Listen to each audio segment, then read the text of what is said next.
edition of The Lack Show LCA. My name is Rob Starr. I'm here with you live. Today we have a super special guest. If you don't recognize her face, you should if you watch the World Box Games and you got to see the United States women, the gold medal championship team. If you got to see them play, you know who this is. Ingrid, please introduce yourselves to the people. Hello, my name is Ingrid Boyum, and I was lucky enough to be a goalie on the US Box team, and we just won gold, like Rob said. So it's been a pretty exciting couple months, and I'm happy to be here today to chat about that journey. Awesome. Thank you for coming on. I appreciate it. I know that you're super busy. We all got life going on. The holidays are going on, so we're all trying to go crazy to go get presents and still work and stay sane at the same time. Like we talked about a little bit before we got on, I'm being festive today, so I don't want to hear it from anybody. No slander. A little bit of holiday cheer. Things have been crazy over here at my house. I got up on the roof the other day, put up some lights. That was fun. Glad you're still with us. Look, man, I'd rather just be on the ground playing lacrosse, and I'm going to keep it that way from now on. I am literally going to hire somebody to put up professional lights. It might look a little bit better when they do it as well. We'll get into that later. Or maybe we won't touch that one. So look, Ingrid, you had a crazy tournament. And I don't even want to start with the tournament. I think we should start somewhere else. The Naval Academy, United States Naval Academy. What in the heck made you choose the United States Naval Academy? Oh man, that's a great question. I definitely would not have attended a service academy or joined the military had it not been for Navy women's lacrosse and getting recruited there in high school. I'm, now looking back on it, so thankful that I made the decision that I did because everything really worked out the way that it was supposed to. And I had the amazing opportunity to be a part of something so much bigger than myself. And be on a really competitive team, right? Like when I was playing at Navy, we won a couple of Patriot League championships and played in a NCAA Final Four for the first time. And to be a part of a program where all the girls at the end of the day were going to serve in the military. Like there wasn't this question of, oh my gosh, I can go play 4 great years of college lacrosse and then what? We all knew what was coming down the pipeline. And to have that mission and work together towards a common goal at the end of the day was really so special. And so I'm glad that I did it. I'm glad now to be on the other side of it. It was not easy. They really make you work for that free education. But I am happy now to have done my time at the academy, serve 5 years afterwards, and be able to be in a spot where I can play box. Awesome. Well, look, I want to say this, and I know a lot of people tend to say this, and I hope that everybody that says it with some sort of meaning, true meaning within their heart. Thank you from the bottom of my heart for your service for this country, because without people like you, all of us couldn't experience the freedoms that we have today. Also, shout out to all of your teammates, anybody that you played with on Navy that'll hear this. Shout outs to you guys. And once again, thank you so much for your service and everything that you've done for us. So that we can frolic around and play this fun game. Thank you. No, that's awesome to hear about the Service Academy. If I got to look back on things and maybe change the way or the perspective that I had for service academies, things probably could have been a little bit different, right? I think this for a lot of people say, I don't like people telling me what to do. Dude, life is literally just people telling you what to do all the time, whether you like it or not. You're going to pay taxes. You're going to do this. You're going to do that. You can't get away from it, So, no, super proud of you. Let's talk a little bit about your journey into box lacrosse. How did that come about? Did somebody just find you out of the clear blue? Did you get one of those cool calls from Hunter? I know he's shooting a bunch of people calls. How did you get recruited to play for the United States? Yeah, I didn't. I think the story goes a little differently than maybe most of my teammates. I was still on active duty, and I was on this deployment on an aircraft carrier that kept getting extended. extended. I thought I was coming home, and then there would be an announcement for the whole ship, 5,000 people on this aircraft carrier, being like, sorry, folks, we're just going to have to stay out here a little bit longer. And so when I came home from that deployment, I was desperate for any opportunity to participate in the lacrosse world and just do something that made me happy and filled my cup. And so I made this kind of deal with my commanding officer. And I said, hey, look, you got me on this deployment for way longer than anyone thought. So how about you let me leave a little bit early in the afternoons and I can go coach? And so Nice. I spent a spring volunteering for American University in DC, where I was stationed. And I took a week of leave, and I was on the spring break trip with the AU lacrosse team, and I saw this press release. And I remember I was sitting in a hotel room with other coaches, and I was like, guys, I think I could do this. And they're like, well, have you ever, played box before? Why do you think you could do this? And I was like, I don't know. I just have this gut feeling. Maybe I should just see if I could do this. The timing of my life, everything's going to work out, I should just at least check into this. And so I sent Coach Cap an email. First I had to find her email, because it's not like you can't just Google it. Through a mutual connection, found her contact info, and I sent her what must be the cringiest email of all time. But I was like, hey coach, my name's Ingrid. I played at Navy. I'm getting out. I want to play box lacrosse. I'd be willing to do anything. You just let me know. And she responded basically okay, hi, there's going to be some tryouts, just go to those. Yeah. And I, in my naivety to the sport, said I'll be a runner, I'll be a goalie, you just let me know. And she's like, well, do you want to you have to pick, you can't do both. Right. And thank goodness I picked kind of going back to my roots, and stayed in cage, which is, good for many reasons, but probably the most important is that I'm very slow. I'm not much of a runner, so I think it worked out for the best that I stayed in the back there. But I found a set of gear. Some guys up in Baltimore, I started reaching out to some, just kind of contacts that I knew were in the box world, and found a loaner set of gear, had a really nice kind of group take me on to their their NABLL team, and started showing me the ropes, gave me some playing time, some games where I remember fondly just getting lit up and being like, what were you thinking? Why did you think you could do this? I showed up to the very first tryout in Utica, New York, and I remember Cap coming over and saying hey Ingrid, good to see you, good to meet you. And I told her that I was there to compete, and I was excited for the opportunity. And I think the best thing to come out of that weekend is that they lost the film. Fun fact, and I don't know if I should have said that, but it's okay. It's all in hindsight now. But they lost the film from the camp because Cap later, told me that I was probably the worst goalie there. But I stuck with it. I kept working that whole summer. And went to the last tryout again. And I, must have played better because I was named to the training team with a group of great goalies that had these incredible resumes. And from there, we just kept going. But that's kind of how I got into it and stayed with it. That's a crazy story. But it's funny because Coach Cap's story starts pretty much almost the same as your story started, in terms of, oh, what's that? I could do that. I think that's dope.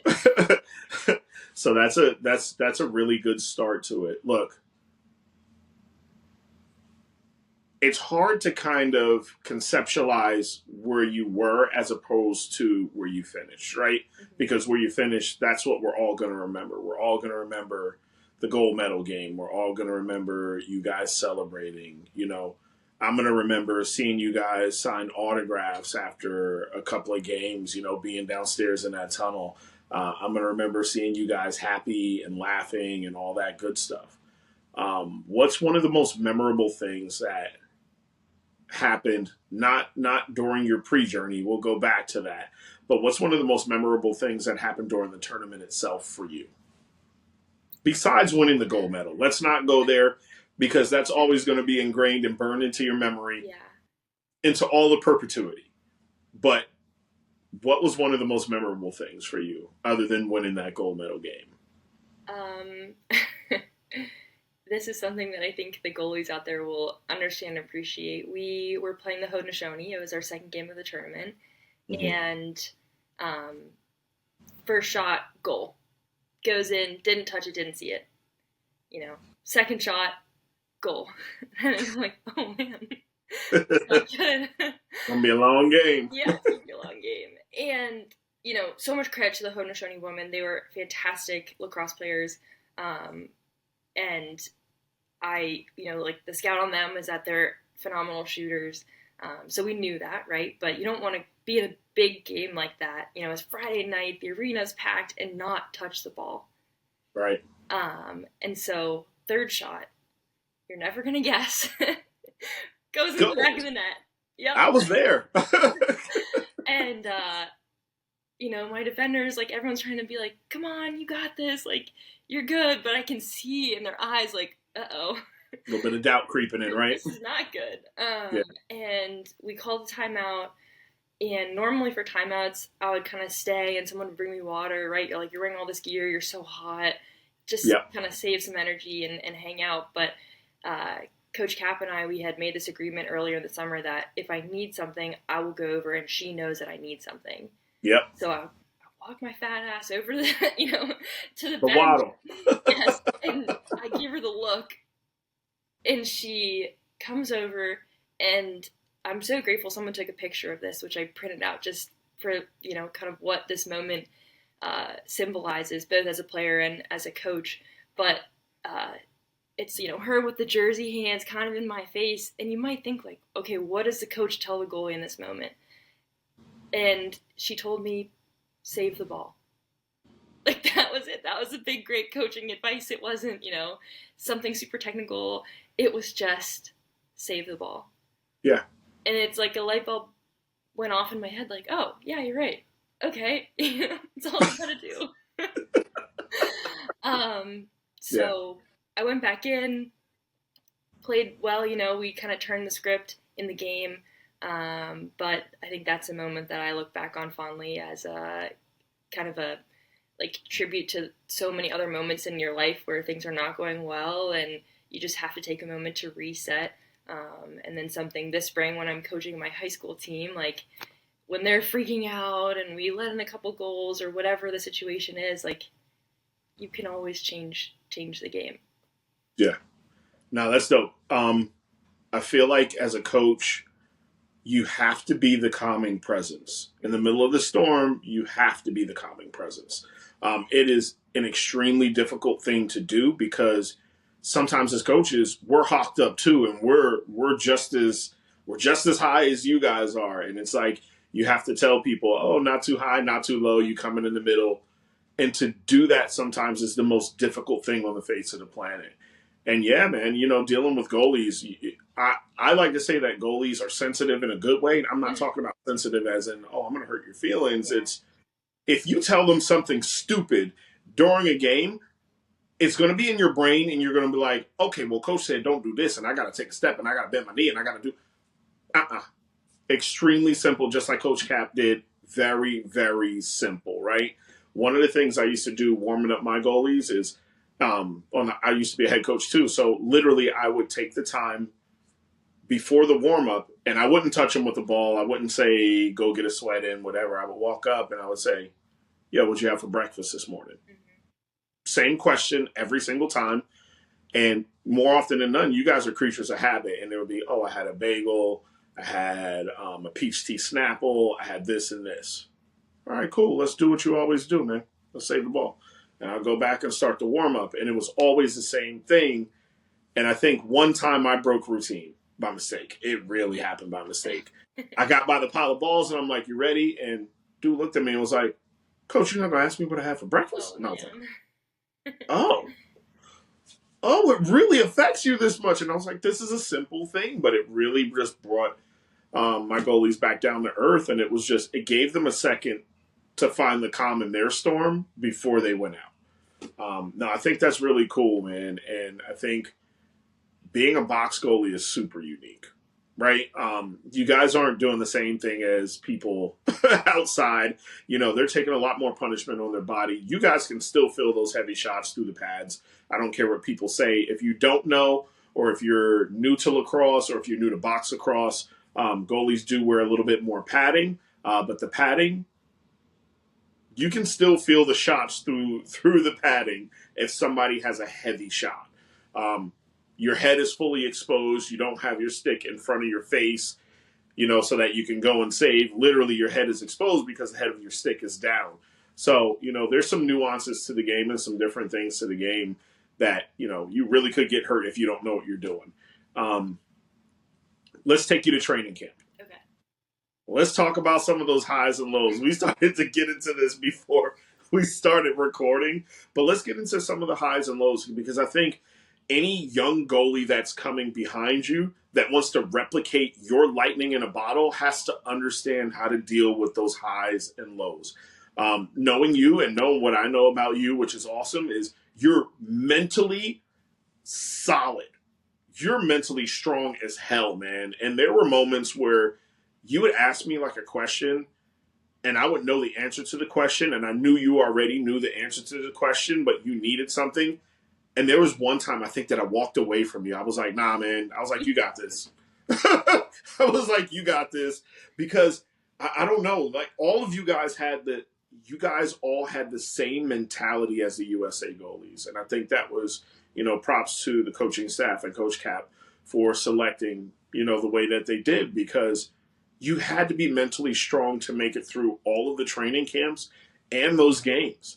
There's no way that you were getting into those world games with the pressure that you guys had and you performed the way you did. That game at the end, the pressure was immense. You let in, there was only one goal scored in the first half by them. You do remember that, right? Yeah. That puts, so the pressure of that, and then the pressure of just coming out for the second half is crazy, because you're like, I only let in one. So what am I doing this half? How am I going to work? Okay, are they going to play the same type of D? Are they going to come at us different? Are they going to make changes? Are they going to do this? That pressure is immense. So let's talk about those ups and downs and how you kind of handled those situations. Mm-hmm. So I'm pretty competitive. Oh, that's an understatement. For anybody listening, pretty competitive is an understatement, but go ahead. And especially later in the summer, as training camps were getting closer and closer towards Worlds, the team wasn't winning a lot. Right. We were playing up against these men's teams that were willing to scrimmage us, and they didn't take it easy. And the score at the end of the game just wasn't really going our way. There were a couple training camps that I kind of felt like I lost my stance. And so I wasn't personally happy with how I was playing, which didn't make any sense because, I was in the gym every day. I was doing my dryland work every day. I was suiting and taking as many shots as possible. And then I would go to camp, and I just wasn't seeing the results that I was hoping for. And so I'm sure you probably remember this. We were warming up for our scrimmage against the Wild in Baltimore, our last camp, and I think I just walked away from you. Yep. I was like, I don't want to see you. I don't want to, I just need something different than what I've been doing to get a different result. Absolutely. And there wasn't anything that you or I could have done in that day or in that warm up to change the outcome. The answer was just like my feet were messed up from in my stance, and it took looking at film to figure out that was what was causing all my woes, because I was close, but I wasn't making the saves because of this tiny little tweak that needed to happen. And so as soon as I made that tweak, and I also was kind of in the process of modifying my gear, I was rocking a new set of uppers, and we ended up like going with different arms and then cutting the arm shorter and just figuring everything out, dialing it all in so I'd be ready to go for Worlds in September. And I went up and played in the Bill game, like right before Worlds. And I wasn't supposed to go because, they didn't want me to get injured. And the team that I was going to play with, like they had a goalie, so they didn't need me. And they called me like the day before and they're like, hey, Ingrid, actually any chance you could come? Ooh. and the bill is legit, right? Like Oh those yeah. are really good lacrosse players, and I Yeah. have memories that will probably just haunt me of being absolutely destroyed at Du Burns Arena. I was like, man, this could go two ways. Like, I could show up and it could go badly, and that's my last taste before I get to Worlds, Yeah. or I could show up and like test out this new tweak in my stance and just like Hmm. see how it goes. Yeah. And so I go up to this Bill game. It's, I'm thinking we're supposed to leave on Monday. This is like a Friday night in Baltimore. And so the game starts, first quarter, team goes down by a couple goals. I'm like, uh-oh. Hmm. Well, it's a long drive home, Ingrid. Like, you better make this worth it. And the second quarter starts, and I play a little bit better. And then the second half, I was just like, you know what? I have worked too hard to stink it up. Like, I have to just stop the ball, play, and like have some fun instead of being Yeah. like so competitive of like everything I've done, all this work, it has to build up. And it just was like, you know what? Just play lacrosse. You're good at lacrosse. Yeah. And my team came back and we won. And I kind of, like bricked it up in the fourth quarter. And there's a couple of shooters in particular that just like really always have my number. And Yeah. I was stopping their shots, and I remember walking off the field at Du Burns, thinking like, okay, I can do this. Nice. I really felt good for the first time in a long time after feeling like I just literally needed a win on the scoreboard. And to get that ahead of Utica and Worlds was so needed, both like mentally, physically, all the above. And luckily, I haven't lost a game since then. So, Incredible. yeah. No, that's awesome. So again, for anybody who's listening, the bill, as she referred to, is the Baltimore Indoor Lacrosse League. It is one of the most premier leagues in the United States. It's actually been running for 39 years. Next year is going to be the 40th year that they've been in operation. And you had some straight up legends who have come through the building there. You've had a couple of different commissioners. You've had Hunter Francis. You've had Ginny Capicchione.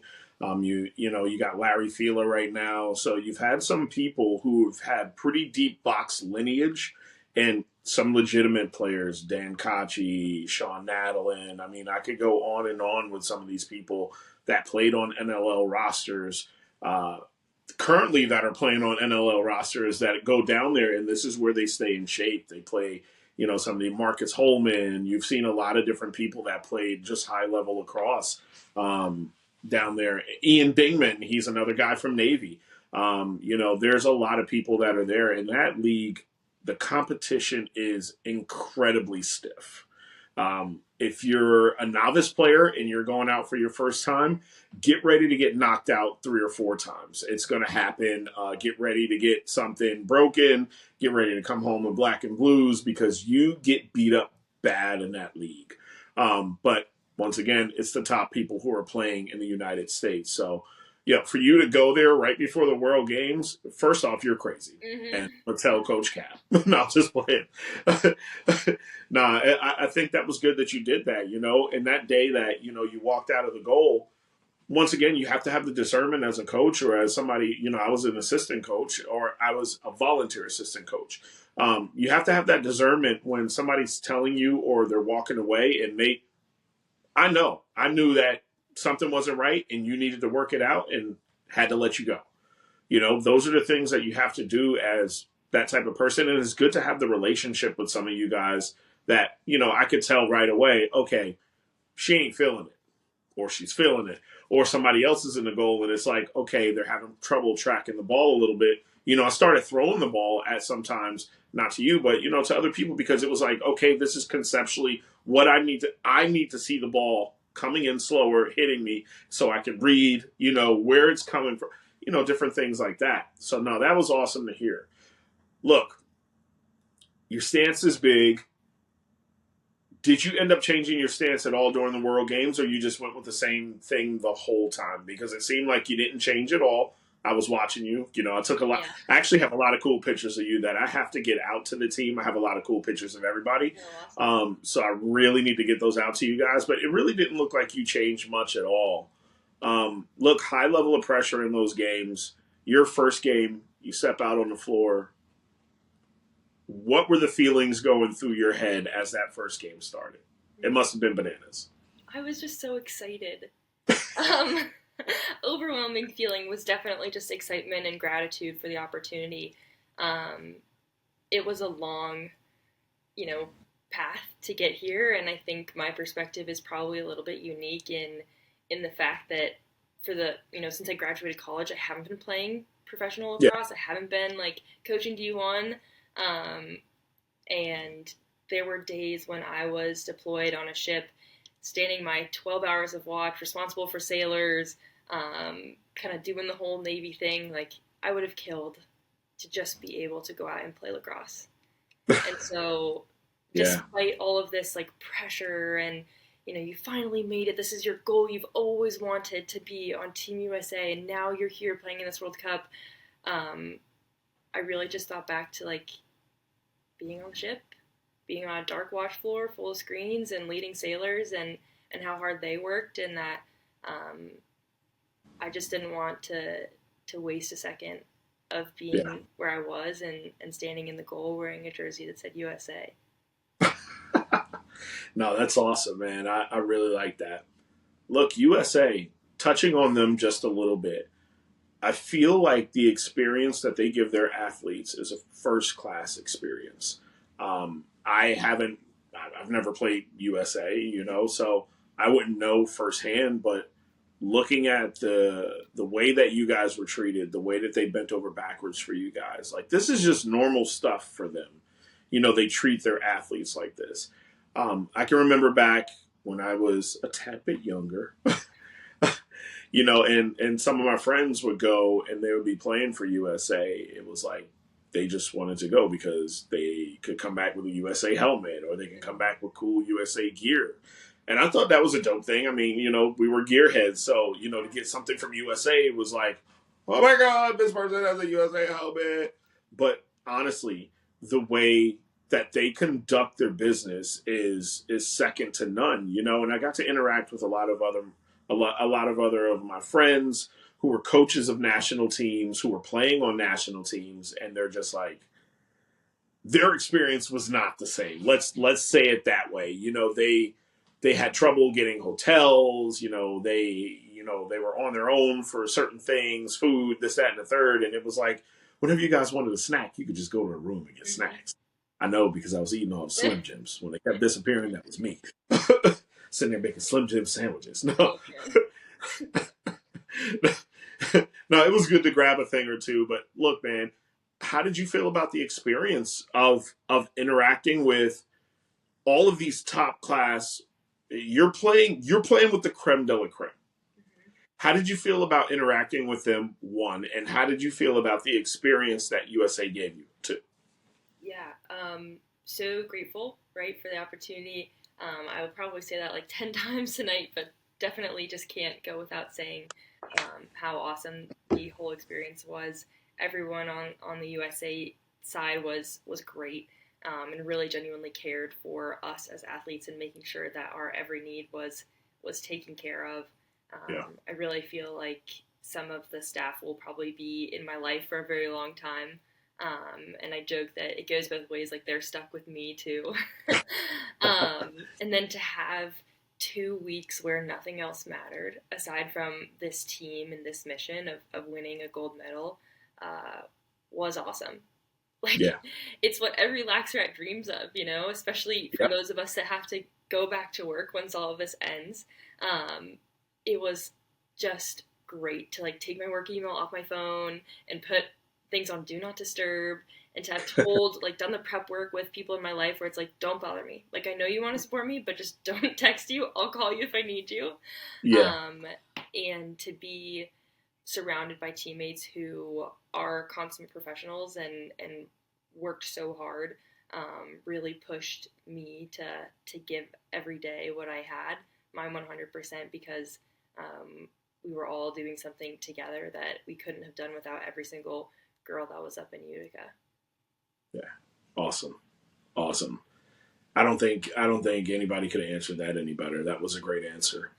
Um, so you talked about going back to regular life after the games, going back to work or whatever. Cece brought up something pretty valid because I talked about her support system, kind of knowing her parents and understanding what she had in her back pocket. I know she has a good support system. And I go, how'd you feel going back home afterwards? Because in the middle of the games, I had to go back home for work and my daughter and, different things. So it was like, I came back and I sat at my desk and I was just like, Yeah. I was like, I wonder what they're doing right now. I was there, man. It was depressing, right? And she spoke about, some of those feelings, some of the depression and stuff creeping in, when you went back home because it was so hard to go back to normal because you were on such a high. You guys had worked so hard for so long to attain this, the goal that you guys wanted. So some people went back home and, it was really difficult to kind of get back to our everyday lives. How did it or did it at all affect you when you went back? Oh, absolutely. Yeah. I feel like I'm just turning the corner now on, finding a routine again. And part of that is Yeah. that I actually did manage to get hurt. I haven't really told many people, but I tore my MCL in the fourth quarter of the Oh, gold yeah. medal game. So not only was I coming home off of this crazy experience, and dealing with the come down, but I was also injured. So I couldn't, I had to, one, figure out what I did to my knee, and then Yeah. two, look at, rehab and wearing a knee brace and physical therapy, all that good stuff that came with it. And I couldn't play. Yeah. So it was such a bummer for so many reasons, but I think maybe it's just some, way the universe was telling me I needed to take a little break. Or at least that's how I'm choosing to think of this little pause injury. Definitely. But I called my teammates. I called Sammy Swart a lot, and we would do knee wellness checks. Oh, I love it. Yeah, and then Riley Ewing, she lives 10 minutes down the road from me, so we would, Oh, nice. go to physical therapy together. It's kind of fun. I'm sorry to our poor physical therapist that had to deal with both of us crap talking while we were doing our exercises. I call Emily Harrischuk all the time and just see what she's up to, but knowing that we all had each other, even after the games, Yeah. and that we were all kind of, again, dealing with this return to what does normal look like now that we've accomplished something that changes our lives. Yeah. And then the last thing I'll say to this is that I work at a high school, and sometimes teenagers can be, surprising absolutely no one, a little bit apathetic. So here Yeah. I was walking around with my gold medal, not actually on, but having won a gold medal. It's like, what's up, everybody? Yeah, accomplishing something that I had worked so hard for. And the kids at the school were like, hey, Coach Boyum, I can't make it to wall ball today because I'm just really stressed. I was like, No. okay. Can we maybe try this again? So it was quite the crash, but I relied heavily, like you mentioned, I think others have mentioned on the show about relied on each other, relied on my family, my husband, a support network, and then I'm looking forward to getting back in cage hopefully soon after the new year. Nice. Look, shout outs to your husband, man. We didn't even mention this guy. Shout outs to him for dealing with you. He was in Utica the entire time. Jeez. And then he actually did get called away. He's still active duty Navy, and he Oh, wow. called me. Yeah, he called me, and he was like, "Hey, I'm really sorry. I have to go to another country. And I get it. I have been there and done that. It's when the Navy calls and says, you gotta go. You're going. You gotta go." And he thought I was gonna be all mad about it. I was like, "Look, Tim, it's fine." And I think it was nice because he got a little break from all of our families. So it worked out well he was at the gold medal game, and I don't know if you remember this, but at any really sports game, you know how they do like the fun interactive things with the crowd to kind Yeah, of yeah, fill some of the dead time when there's a TV timeout or whatever. I remember yeah. at some point in the game, I couldn't tell you when, they did the thing where the crowd was dancing like the blow up dolls outside of Oh, yeah, yeah, Target. yeah, yeah. And I normally never look at the screens. Like I try to stay in the zone, locked in when I'm playing. Yeah. But for some reason, my eye caught on the screen, and I looked up and I see my husband, who's usually like, pretty straight laced, just like dancing. And I was like, oh, Yeah. well, that's good. I like that. Yeah, That's awesome. yeah. No, that's a good support system. You know, you're lucky and blessed to have your family come out. Mm-hmm. It's great that you had that support. I love seeing everybody together during the gold medal game. It was literally USA versus everybody. Anybody who wants to can at me. I sat in the crowd and I saw, and I remember the jerseys and all the stuff that y'all were wearing, and y'all were booing the USA, and then they started winning, and it was like, oh yeah. I remember I saw all of you guys out of the circle of trust. Rob, I don't know. In the second and fourth quarters of that gold medal game, when I was on the far bench, Yeah. Canada fans were really loud. Oh, they were wild. Yeah, and I had They were wild. my brother and a friend on like heckler alert because in the Mhm. Haudenosaunee game I was getting some love from the opposing team's fans, and I was like, hey, it would mean a lot like if there's anyone yelling at me, can you guys just go over and Handle that. or be like, that's my sister, or maybe like she's a veteran. I don't know, whatever it takes to get Yep. them to just be a little nicer. Not that I heard it. I think it's funny, honestly. I love to hear what people can come up with. Yeah. But yeah, the Canada fans are really loud too. Just a teeny bit. A teeny bit. Nah, man, it was and if you've seen the other pods and you talked about them a little bit, man. It was difficult for me to see the other side of the victory, the success, the happiness. I'm walking out with my daughter and, we're seeing their parents, just sobbing and in tears. And then, we waited a little bit, we got in the car to go home and, we're seeing all of the Canadian women walk out and, the emotion, they were just drained. And I could only imagine the feelings that they had because I know what you guys went through. I saw the blood, sweat, tears. I saw the injuries. I saw all the different things. I saw the emotions. I saw you guys beat to crap on the side of the rink, having the rink hold you up because you're playing multiple games in a day, man. And for it to all come crashing down and for you not to get that gold medal, and they wanted the gold medal just as bad as you guys did. That was difficult for me to see. And, it took a while to process that.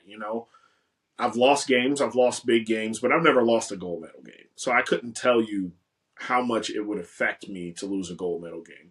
But it's good to see a lot of them. They're back at it. They're on their feet. They're doing great things again. A lot of them are very active on social. I follow some of them. So, good deal. Good deal seeing them the way they are. So we're going to wrap up pretty soon. I don't want to keep you on all night because I know we're talking like old friends. We can keep going and going and going. So let's say I've asked a question where you're talking to your 7-year-old self. She walks in a room, sits across from you. You can give her one piece of advice. I'm going to change that up just a little bit for you. Remembering you signing an autograph and taking a picture with the girl who was elated. I mean, so happy. When I saw her face when she's seeing all you guys, she just lit up. And I think she was with her dad and maybe another sibling. She was so happy. She comes in the room. She sits down across from you. You can give her one piece of advice. It can be life. It can be lacrosse. It can be marriage. It can be whatever you want. What's that one piece of advice that you're going to give her? Oh man, I would tell her that it's cool to be a lax rat.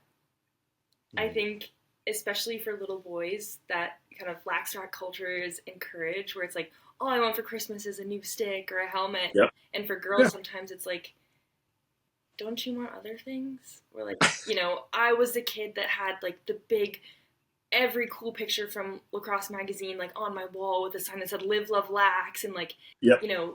feeling I knew every stat and I was all in. And growing up, other kids were like, "Don't you want to, lacrosse? Really? Like it's still here?" So I would tell that girl like, stick with it. Don't let anyone tell you that you're weird for being a lax rat.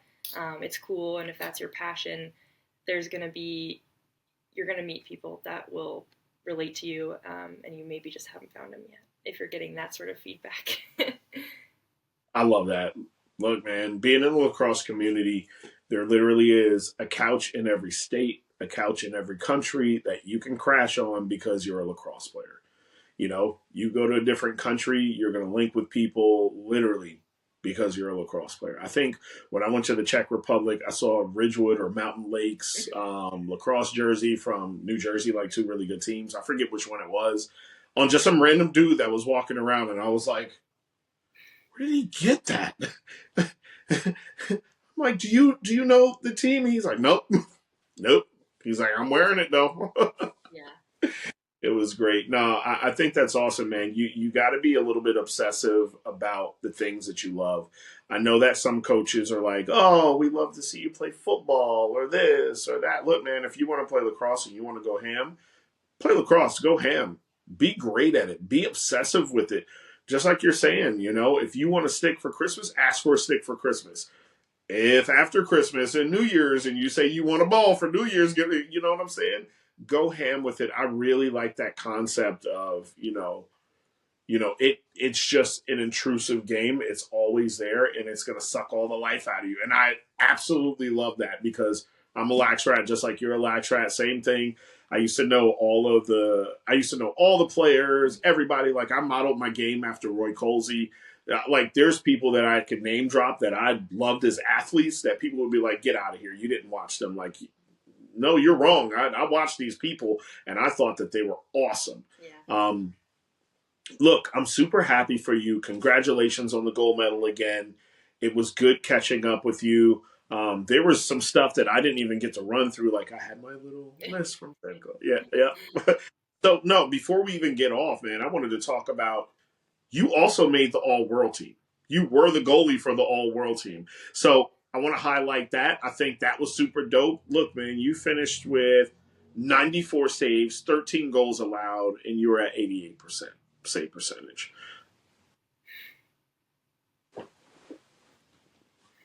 That's bananas. Bananas. And in that Canada game, man, the gold medal game, you saved 41 of 48 shots. Right? Typically, if we're watching an NLL game, yeah, they're, the high level goalies they're trying to get over that 40 mark, 40 save mark, because that'll typically get you a win. If you're playing a competitive game, 40 saves, 45 saves, dude, you had 41 saves. What the heck? First off, that's a lot of rubber that you saw because your defense was humming. They were playing really well. The transition was great. I mean, you can go back and look at some of the highlights from that game. Have you watched that game since you got back home? It took a couple weeks, but I did rewatch it. Yeah. I've rewatched it 3 times. No shame. Yeah. Don't tell anybody. I'm sure you pick up on different things every time. Huh? I'm sure you pick up on different things every time. Like, oh man, every single time. Pick, or I didn't notice, this shift change or whatever it is. Every single time, man. You go back, and I think one of the things that'll be beneficial for you guys, hopefully in the future, is being able to use iPads in real time and being able to, okay, this play, this is why this goal happened, this is what's going on. I think that'll be super beneficial to you. Are you watching any NLL right now? Have you seen any games? Yes, I had to work all weekend, but I was on dorm duty because I work at this boarding school, and so every time I'm on at night, Fridays and Saturdays, I have NLL games on, and the girls are always like, what are you watching? I said, you should come watch it with me. Yeah, there's some good games on last night. Dane Dobie, holy cow. He's nasty. Yeah. He's nasty. Have you seen anything with the Wings with O'Neill? I did, yeah. I watched some of the Wings game as well. Dude, I have so much to say about O'Neill. I hate the commentators. I'm sorry I'm saying this, but it is what it is. Let's be real about stuff. they're like surprised that this man is scoring the ball and is playing halfway decent, Yeah, he can is what they're shoot. calling it. He dropped 4 goals the other night. You know, Yeah. they're like, oh, once he really learns the game, I'm like, this dude has been playing box at a high level since he's been a young man. I got to coach against him. I am 1-2 against him.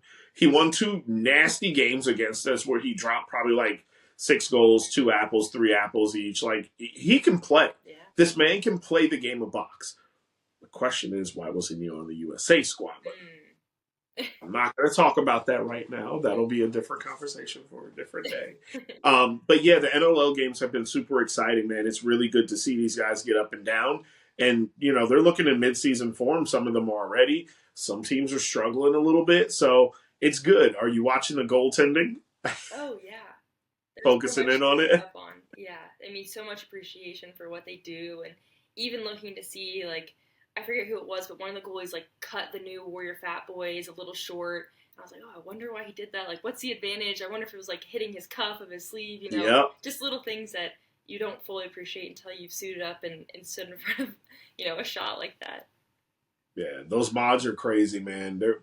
You goalies are always making mods to stuff where I'm just like, you all should take a sewing class if you're going to learn how to be goalie, because that literally is one of the first things that you're going to do is cut something and have to sew it back together. It's insane.